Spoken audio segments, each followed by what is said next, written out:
Hey guys, welcome to the Creative Entrepreneur. Today we have a great guest for you. We're going to be talking about scaling your business and building a network to grow. You don't want to miss this episode, so stay tuned. Coming to you from San Antonio, Texas. Welcome to the Creative Entrepreneur, a podcast created to help entrepreneurs build their business. Branding, marketing, analytics, positioning, and lead generation, plus interviews with other business owners to learn from their successes and failures. Now, here is your host, Abel Garza.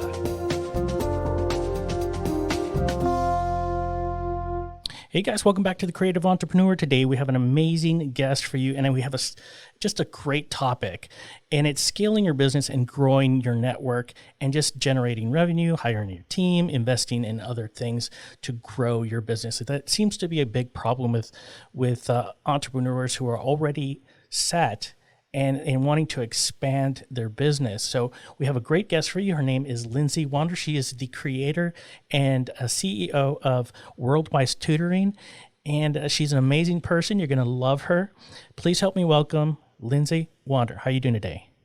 Good. How are you? I'm awesome, man. I'm really excited about this segment because scaling your business is just one of those things that entrepreneurs have that they want to grow their business, but really, really need to hone in on those specifics as to how to do it. Because you can easily just say, I want to grow my business, but then you're like, well, how the heck do I do it? Do I hire somebody? Do I build a team? Do I invest more money? Do I raise it? How do I do it? So I really want to delve into that, but first I'd like to find out a little bit more about you as to who you are, what you do, and how you help your customers. So I own Worldwide Tutoring. As you said, I started it unofficially a decade ago, and I would say more officially was about 6 years ago, which we'll get into details later. There was a learning curve there for sure.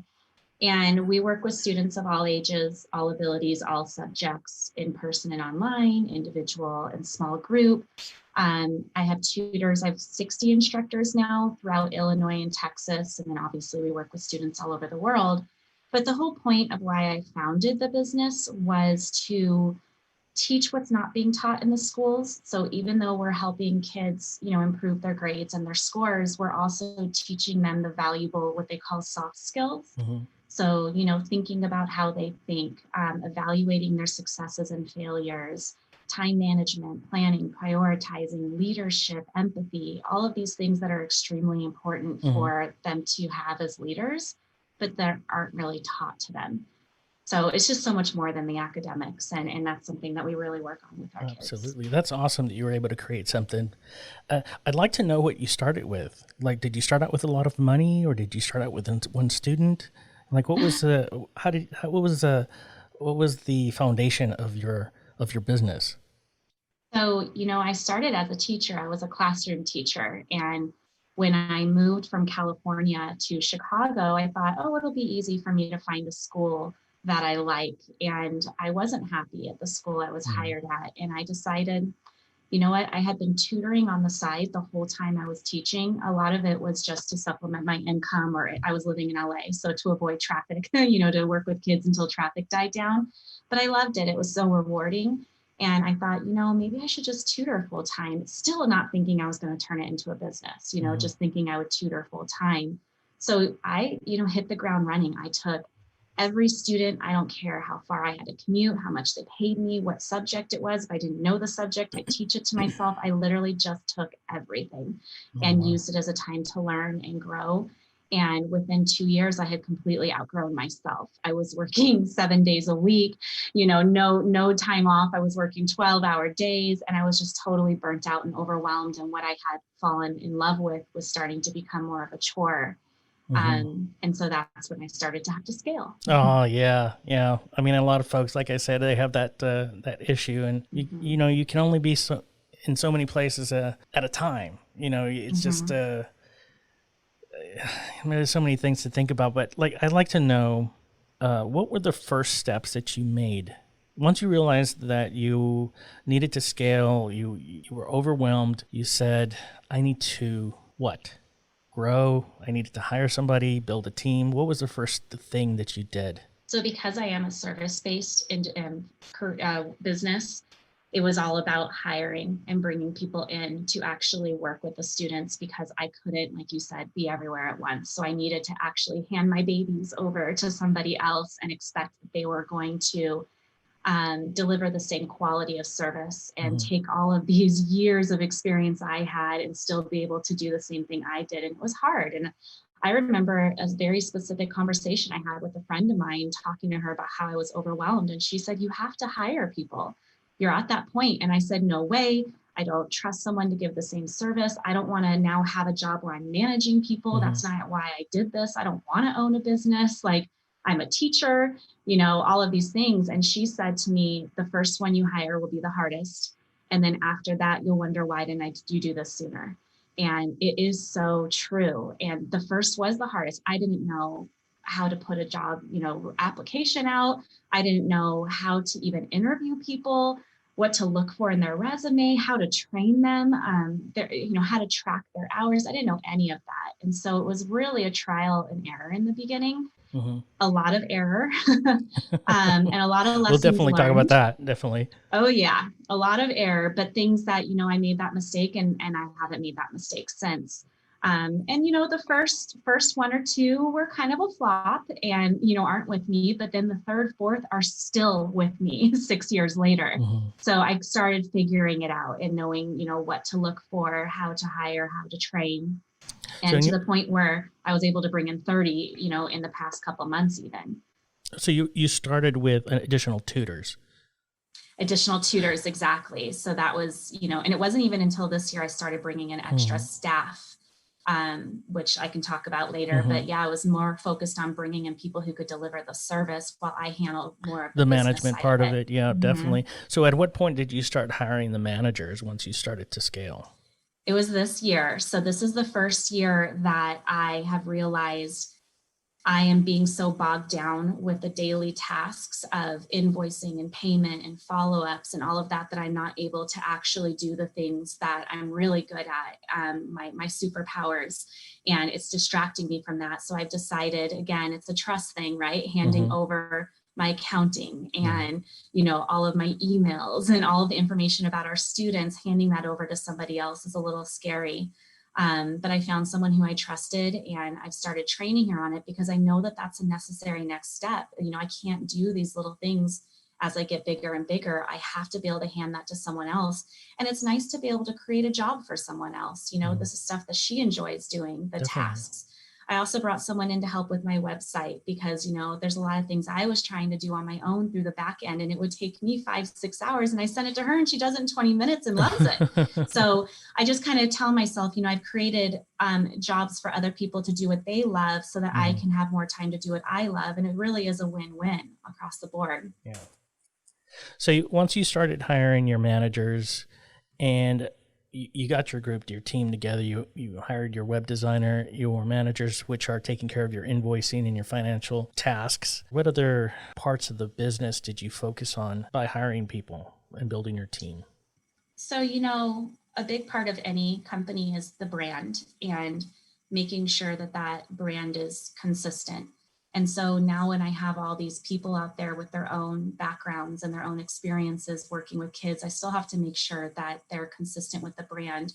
And even with my assistant, making sure that, when she's interacting with incoming clients, that she's maintaining some consistency in that process as Mhm. well. So really making sure everyone's on the same page with the company mission, and are dedicated to the same cause and willing to put in that effort was a big part of it. And it's kind of like what you were saying. It all sounds great, but it's like, how do you do it? So I had to take a step back and really break things down into step by step of, what am I doing every single day in my business? What am I doing every single day with my students? Putting that into words so that I can therefore very clearly train the people who are going to be taking over those roles for me. And it was a lot of work in the beginning, but kind of like teaching 101. You know, one of the things we know as teachers is you put a lot of work into the planning, but if you do a good job in the planning, then it really just runs itself. The classroom and the lesson is very successful. So it's worth that planning. And that's the perspective I have is, you know, put in the work, get everything really organized, really clear. And then once it's in place, now it's just clicks the buttons and I fire things off. Oh, you need help with this? Boom, got it. You need help with this? Boom, got it.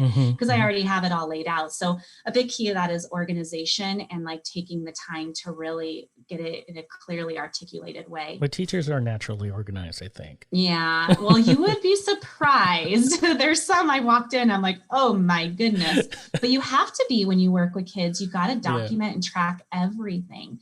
And so, I mean, I have spreadsheets everywhere and lists everywhere. And really it's because I'm not in my head, you know, things come in and out. So I have to write things down. But that's served me well because now it's easy for me to pass it on to other people. And then they have a reference that they can refer to be stronger and to, you know, improve their own growth as well. Absolutely. I want to ask you, because, you know, in the military, I'm prior military veteran, and while I was in the military, we always had these processes and these operating instructions to keep things consistent. Do you have something in place to maintain these processes? Oh, yes. Oh, yes, I do. I recently took a quiz earlier and it was saying that my why is kind of like the process and the way. And I do kind of abide by that in terms of intaking clients, in terms of monitoring student progress and monitoring, you know, tutor efficiency. There's a lot of processes there. But, you know, again, once you set up the steps and you follow them, a lot of the things I've handed over to my assistant, she's like, oh yeah, this makes sense. It's step by step, I can do it. And it's been much easier to hand it over than I thought it would be. And I'm still, you know, there's always the learning phase of, well, before you send that email, let me check it kind of thing. Or before you send that invoice, let me look it over. But now it's gotten to the point where I've seen enough of it and I'm like, oh, okay, you've got a handle of it. So it's kind of like what I do with my students. You know, I start by modeling it and then I slowly release them to do it on their own.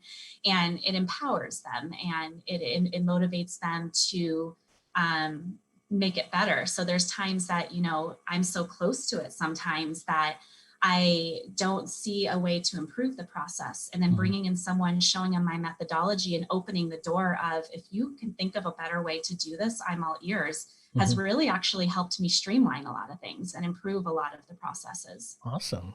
I mean, because you think about the overwhelming thought of hiring folks, building a team, putting processes in place, writing everything down, training, making sure everybody does everything right. The ability to maintain quality, that's always an issue. What is your process for maintaining quality? Communication is really a big part of it. Communicating with my clients. I check in with them regularly. I don't bring them in once and then like never talk to them again. I'm constantly checking in with the students, with the parents, how are things going, checking in with my tutors, checking in with my staff, you know, how are things going this week, what can be improved, giving them a platform to say what can be improved rather than just how are things going. Another lesson being a teacher, if you ask a kid, do they understand? They're going to say yes. If you ask someone, how's it going? They're going to say good.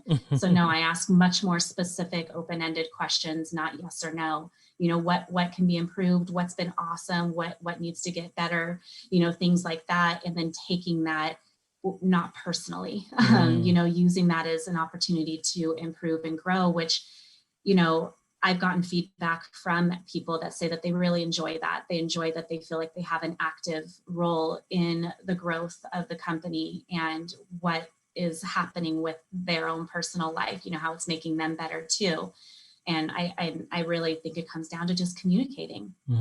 Absolutely. That's a great way because, you know, communication, feedback, it helps you and it allows you to transition and pivot in ways to better your company.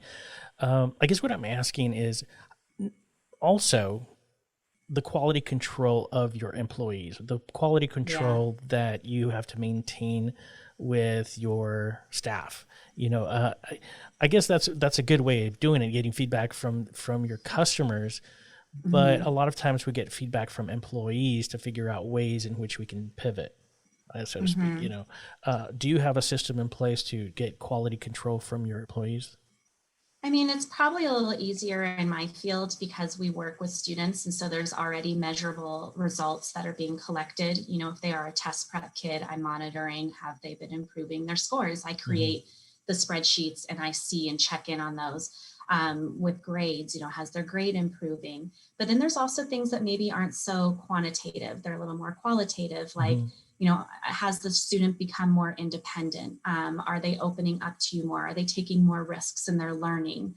That kind of thing that also indicates growth and success in the session. And then a really big indicator for me, and I know it sounds weird, but when a parent contacts me and says, the kid's doing great, we don't need you anymore.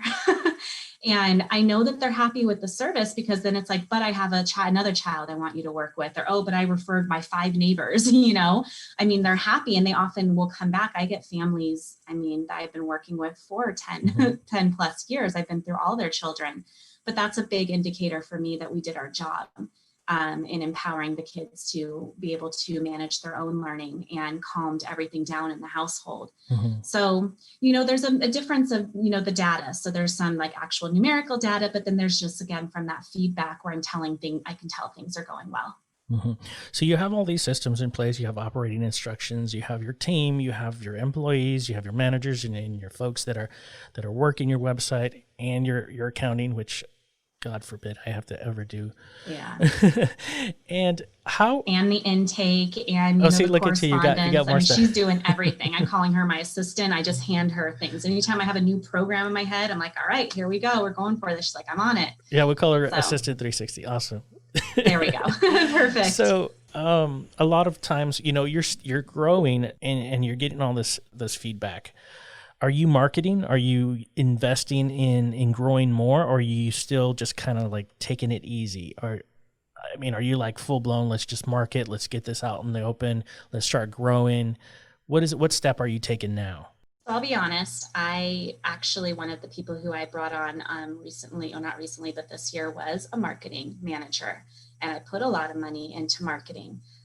Whether, you know, I find a lot of my clients are on social media. So it was really focused on social media marketing and also, you know, things with my website and events. And I'll be honest, it just wasn't giving me the turnaround that it was worth it. So for me, and maybe it's because I'm in an industry where we work with kids and it's more about the relationship you have with people than a transaction. It might be different for a product-based industry, but what I have found that's more effective is building relationships with people. And that's actually what I enjoy. And so again, handing off the more tedious tasks to other people opens up time for me to actually get out and meet people and hear their pain points and create solutions and talk to, you know, I've been doing a lot of networking, which I've had a really adverse reaction to before, but now I'm see it totally different where, you know, I'm meeting people who are in completely unrelated industries who are telling me and teaching me things to improve in my industry, in my business, that I would have never thought they would have been able to help me with. But again, having that outside perspective, but then putting me in contact with this person who connects me with this person. And now I just have this web of support and people who, anytime I need assistance with something I have someone for you and you know, giving me leads. A lot of them have led to clients.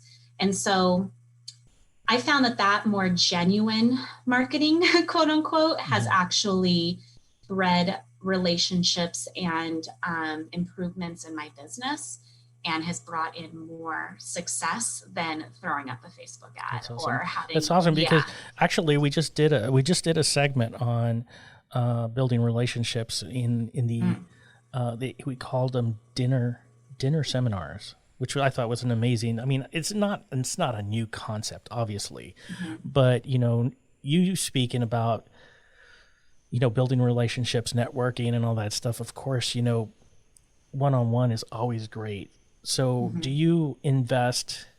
Because that's kind of what I'm trying to pull out of you, like what the investment is as far as marketing and getting yourself out there. Are you investing in some kind of like dinners, events? You know, are you trying to put money towards your marketing, but in a way that's effective? I would say I'm not really putting money towards stuff. It's more my time. So I do have a lot of events, but they're free events, and they're ways for me to give something to the attendees for free, and I actually get clients out of it or referrals out of it. So it's my time, which I guess is considered money, but it's enjoyable to me. Mm-hmm. In terms of just kind of throwing my money at things, I've tried, and it just hasn't given me the turnaround that I would want. And it's not as enjoyable. So it's been more an investment of my time. That makes sense. Mm-hmm. Because, I mean, if you're communicating and you're networking and you're able to effectively present your business and, throw down some elevator pitches and, get the word out, it's awesome. And, you're growing every day. Every time you speak to somebody, you find out what the pain is, you find out what they're needing, and it helps you, alternate and pivot in the right direction. I mean, ultimately, I think. And not only that, I think people are more likely to remember your brand than just scrolling through Facebook and seeing an ad or, hearing something on the radio. They're more likely to remember you when you have a conversation with them and you're listening to them and you're giving them more than you're trying to get. So, giving them something to try to make their life a little easier. Like I do free virtually proctored tests for the kids, or I have webinars for parents to teach them strategies to do with their kids, things like that, where they're learning or gaining something that's more memorable to them. And then sometimes as a client, I might not get them right away, but then a year or 2 years later, all of a sudden now they come back and they remember who I am and what my company is about. We talked about all this stuff that you're doing right now, but I want to know, what are some of the things that you shouldn't have done? Oh man. Some of your failures. Let's put that out there.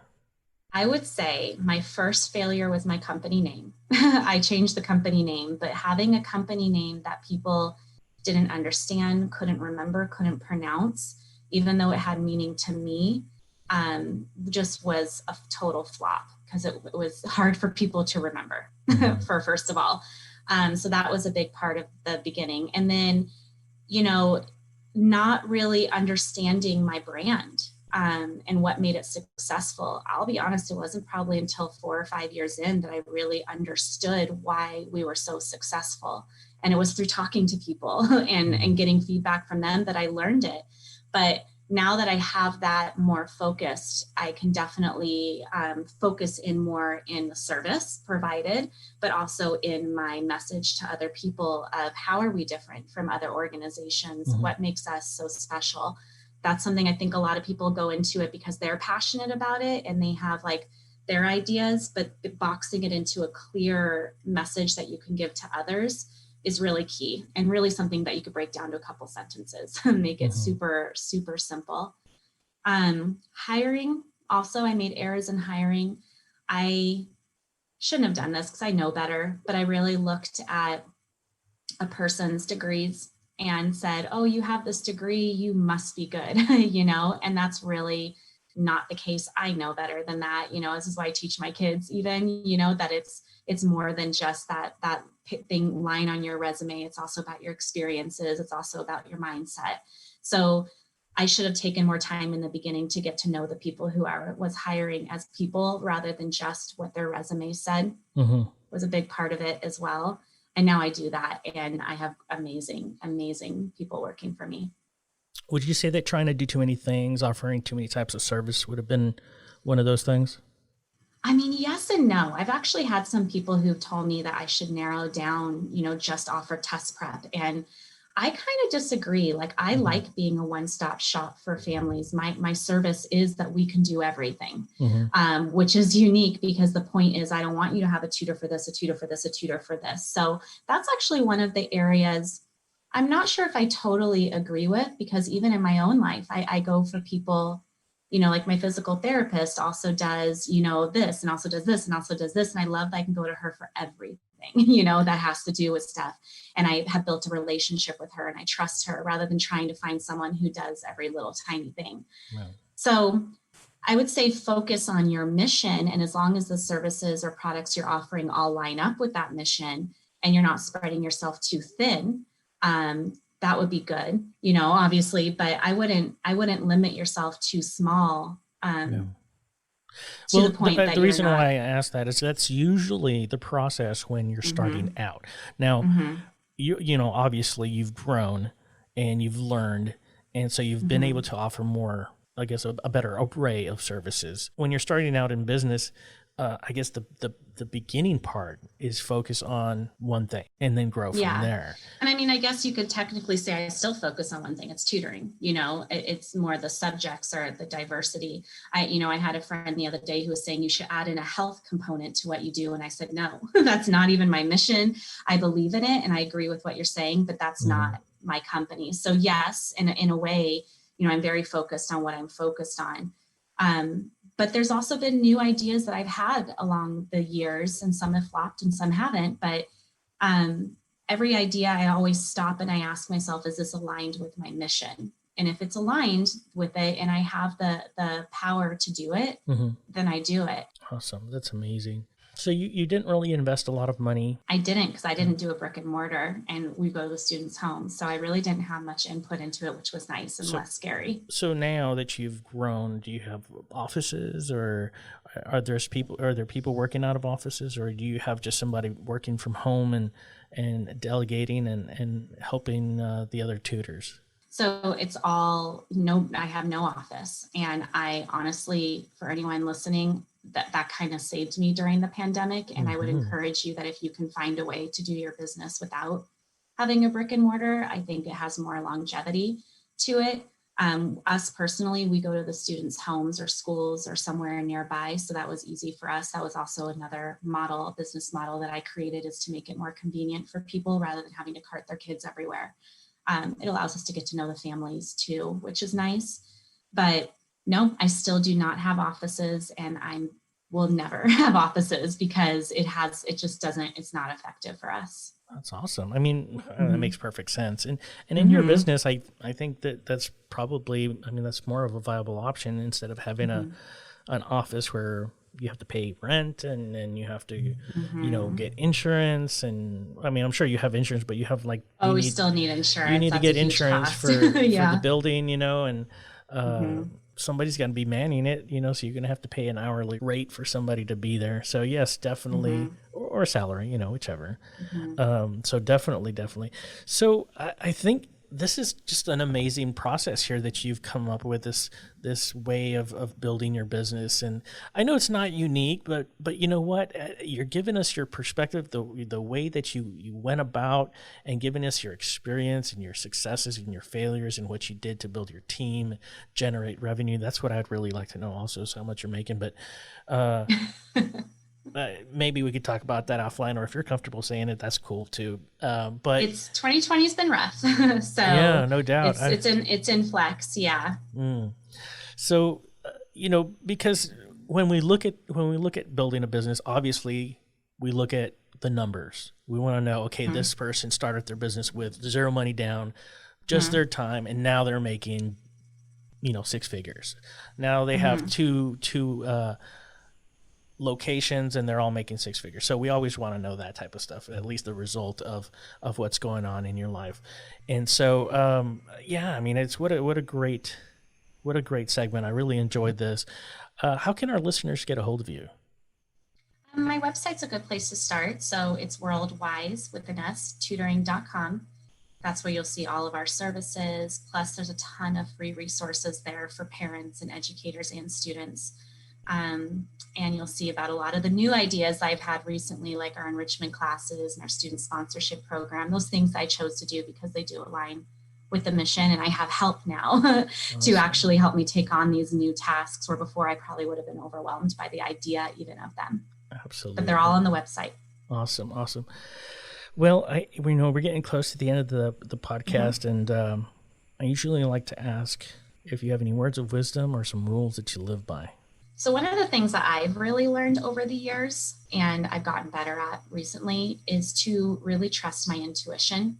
And we all have it, that gut feeling of knowing even if something is a good project to start, if this business, you always have feelings of nervousness, but is that nervousness warning you of something, or is it more of an excitement, or just a kind of just general cautiousness? But listen to that intuition when it comes to hiring people, starting new projects, expanding, forming partnerships with other people. all of these things. Don't take things at surface value and try to put way too much logic into it. Also listen to your heart and your gut feeling on it, because that won't lead you astray. Great advice. Definitely listen to your gut. Yeah. If I would have done that more, Man. I think in personal life and business, right? that and I would have invested in Apple when it was like $14 a share. Yeah. Seriously. Because that was my gut. I said, do it. And then all of a sudden I can't look at an Apple product without even just like shedding a tear. Well, there you go, guys. Lindsey Wander, it was a pleasure having you on the show today. You're an inspiration to me and our listeners, and I'm so glad to have had you on the show today. Thank you for having me. I'm happy to be here. Awesome.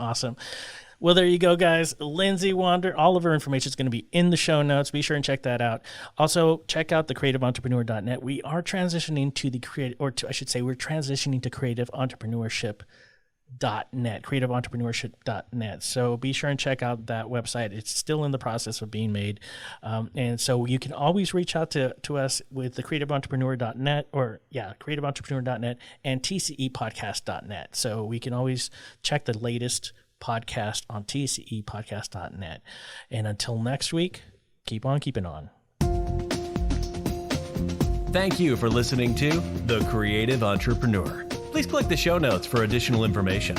Want to know more? Click on the subscribe button and follow us on Facebook, Instagram, and Twitter by visiting us at tcepodcast.net.